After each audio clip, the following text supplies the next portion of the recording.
தமிழ்நாட்டில் காலை உணவு திட்டம் மிக சிறப்பாக செயல்பட்டு வருவதற்கு தி வீக் ஆங்கில 18 இணைய இதழ் பாராட்டு தெரிவித்து காணொலி ஒன்றை வெளியிட்டுள்ளது.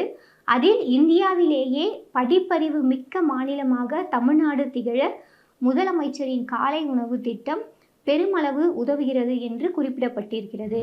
கரூர் அவலம் உச்சநீதிமன்ற விசாரணை. எங்களுக்கு தெரியாமல் எங்கள் பெயரை பயன்படுத்தி உச்சநீதிமன்றத்தில் வழக்கு தொடர்ந்திருப்பதாக இரு குடும்பங்கள் குற்றம் சாட்டி எழுப்பியுள்ளன.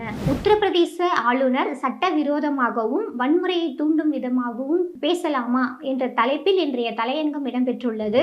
கர்நாடகாவில் RSS இடங்களில் ஷாகா செய்வதற்கு தடை விதிப்பது குறித்து தமிழ்நாடு அரசோடு கலந்து ஆலோசிக்க முதலமைச்சர் சித்தராமையா தலைமைச் செயலருக்கு உத்தரவு பிறப்பித்துள்ளார். தமிழ்நாட்டில் மாநில கல்விக் கொள்கை பரிந்துரையின்படி இந்த கல்வியாண்டு முதல் +1 வகுப்புக்கான பொதுத் தேர்வு ரத்து செய்யப்படுகிறது. இதற்கான அரசாணையை பள்ளி கல்வித்துறை நேற்று வெளியிட்டுள்ளது. திராவிட மாடல் அரசு பொறுப்பேற்றது முதல் இன்று வரை 19 லட்சம் பயனாளிகளுக்கு பட்டா வழங்கப்பட்டுள்ளதாக துணை முதலமைச்சர் மு.க. ஸ்டாலின் தெரிவித்துள்ளார். திருநங்கைகள் பாதுகாப்புக்கான அரண் இல்லங்களை முதலமைச்சர் மு.க. ஸ்டாலின் திறந்து வைத்தார். அதிமுக பொதுச் செயலாளர் பழனிசாமி அநாகரிகமாக பேசி தரம் தாழ்ந்த அரசியல் செய்கிறார் என்று தமிழ்நாடு காங்கிரஸ் தலைவர் செல்வ பெருந்தகை குற்றம் சாட்டியுள்ளார்.